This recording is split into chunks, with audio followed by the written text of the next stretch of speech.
So I was asked to say a few words about how about the revival of Europe.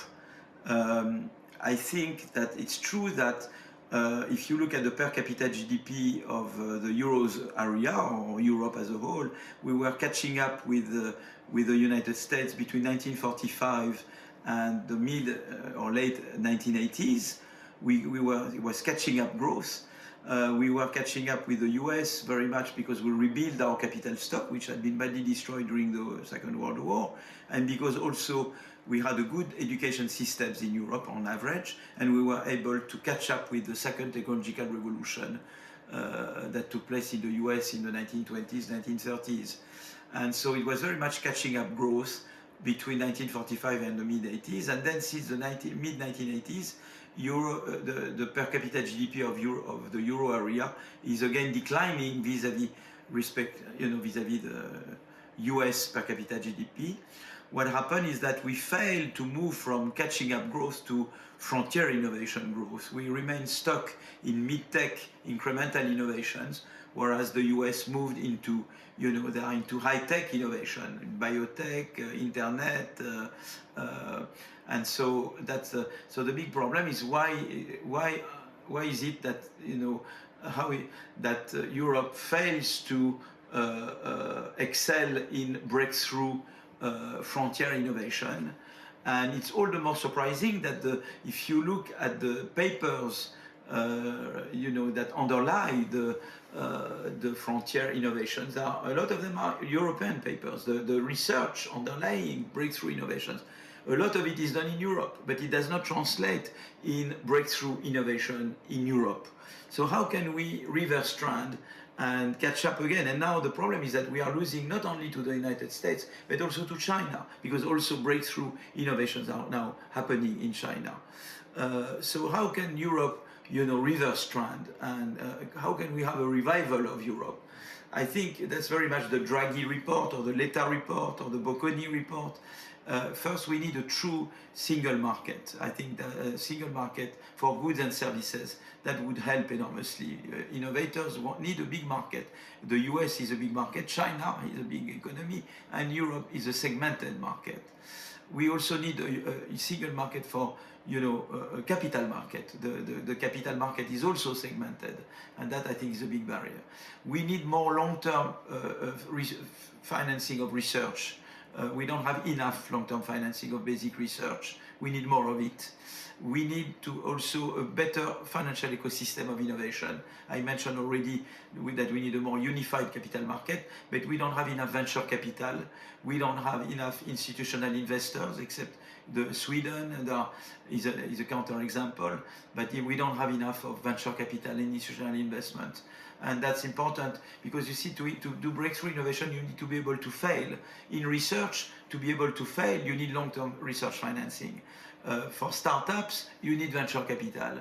For larger firms, so that they can take risk and fail, you need institutional investors, pension funds, mutual funds. We don't have enough of those in Europe.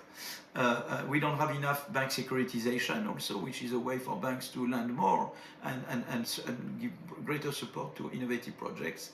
And finally, we don't have the equivalent of the Defense Advanced Project Agency, the DARPA, which is a way to reconcile industrial policy and competition policy.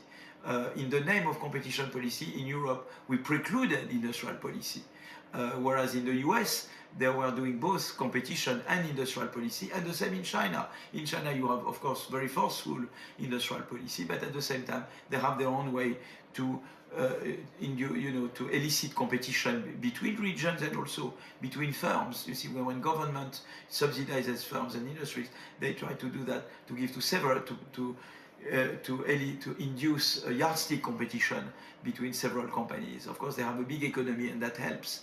And so that's the whole ecosystem we need to have in Europe. I think the great chance for Europe will be AI. We should not miss the AI revolution. To a large extent, we missed the IT revolution. We should not miss the AI revolution. And I think it's very important that we have, we take advantage of having very good scientists, very good mathematicians, having a good a better social model in Europe than in the United States, to have, greater concern for climate. I think we have soft power. This soft power, together with the high quality of our researchers, we can, if we really engage in serious industrial policy on AI. We need more computing center. We have very good data also in Europe. And that's something else we have in Europe, in France in particular, nuclear energy. We know that AI is energy consuming. We need more, in France we have the great chance to have nuclear energy. We need more nuclear plants, and in other European countries as well.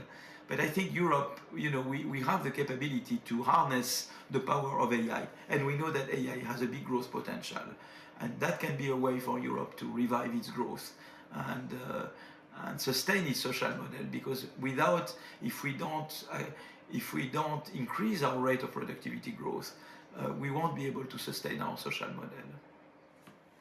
So to summarize, I think that it's true that we should be concerned that there is this European decline vis-à-vis the US and vis-à-vis China. I think we should not ignore. Some of my colleagues try to ignore the problem. I think we should acknowledge that there is a decline, but there is a lot that can be done in Europe to revive growth, and in particular to harness the growth potential of AI.